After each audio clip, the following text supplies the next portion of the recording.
Setelah membuktikan bahwa pencipta itu benar-benar ada, lalu pertanyaan berikutnya adalah, siapa pencipta itu? Sebelum menjawab siapa pencipta, kita harus menjawab dulu berapa jumlah pencipta. Di video ini, kita akan membahas berapa jumlah pencipta itu. Hanya ada 3 kemungkinan jumlah pencipta. Ada yang mengatakan pencipta itu banyak. Ada juga yang mengklaim bahwa pencipta itu berjumlah 3. Dan pendapat yang terakhir mengatakan pencipta hanya ada 1 saja. Pencipta sifatnya pasti tak terbatas dan berkuasa atas segala sesuatu. Dia tidak seperti makhluk ciptaannya yang terbatas dan tergantung pada yang lain. Jika pencipta itu terbatas dan tergantung pada yang lain, dia pasti bukan pencipta. Sekarang kita bahas kemungkinan yang pertama, yakni pencipta itu ada banyak, atau Tuhan itu banyak jumlahnya. Jika ada banyak pencipta, misalnya Tuhan gunung, Tuhan laut, dan Tuhan hutan, maka yang berkuasa pada masing-masing areal tertentu, maka Tuhan gunung tidak boleh ikut campur dalam urusan Tuhan laut, dan Tuhan lautan hanya berkuasa di lautan saja. Sedangkan Tuhan hutan tidak berhak mencampuri urusan Tuhan di gunung.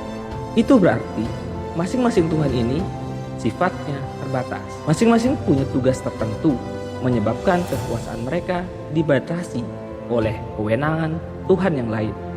Dan segala yang terbatas bukanlah pencipta sesungguhnya. Maka bisa disimpulkan bahwa kemungkinan pertama pasti salah. Kita bahas kemungkinan yang kedua. Pencipta itu ada 3 jumlahnya. Ada 3 pribadi. Misalnya ada Tuhan kakek, Tuhan nenek, dan Tuhan cucu. Karena jumlahnya 3, maka kekuasaan penciptaan juga dibagi menjadi 3. Misalnya Tuhan nenek ingin membuat roti, maka harus izin dulu kepada Tuhan kakek dan tanya apakah Tuhan cucu suka atau tidak. Ini membuktikan bahwa masing-masing Tuhan terbatas kekuasaannya. Dan kita tahu bahwa yang terbatas pasti bukanlah Tuhan. Maka kemungkinan yang kedua juga pasti keliru.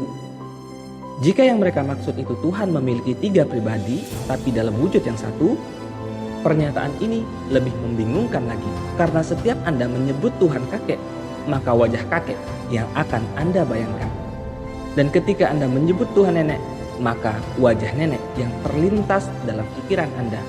Padahal mereka mengklaim bahwa Tuhannya punya 1 wujud dalam 3 kepribadian. Tanyakan kepada mereka, mengapa harus 3 kepribadian? Kenapa tidak 4 atau 5 saja? Jadi kemungkinan yang kedua pasti salah. Hanya tinggal kemungkinan yang ketiga, yaitu pencipta pastilah tunggal, esa jumlahnya.